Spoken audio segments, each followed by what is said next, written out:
Hello friends, funny master অদ্রিতের channel থেকে তোমাদের সকলকে অনেক অনেক ওয়েলকাম। আশা করি তোমরা সকলেই খুব ভালো আছো আর তোমাদের ছোট্ট অদ্রিত খুব ভালো আছে। এখানে যে অনুষ্ঠানটা দেখতে পাচ্ছ, এটা আমাদের পাড়ার শীতলা মায়ের পুজো।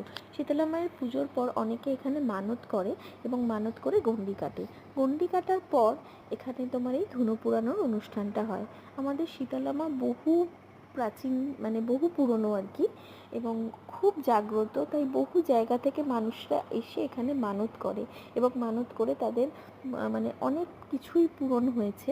মানে আমি ছোট থেকেই মানে এটা জানি, যেহেতু আমি এখানে আমার জন্ম। তো তাই এখানে শীতলা মায়ের পুজো খুব ধুমধাম করে হয়ে থাকে। আর সকলে দেখো এরকমভাবে ধুনো পুরানোতে মানে বসে মাথার উপরে এরকম মাটির সরা নিয়ে, কিন্তু কখনো কোনো দিন কারোর কোনো ক্ষতি হয়নি। এত আগুন, এত আগুনের তাপ, হাতের মধ্যে এরকম মাটির সরা থাকে, সেখানেও আগুন জ্বলে, কখনোই কোনো ক্ষতি হয়নি। এটা দেখা খুব শুভ। যারা আসতে পারোনি তারা এই ভিডিওটাতে দেখে নাও। টাটা।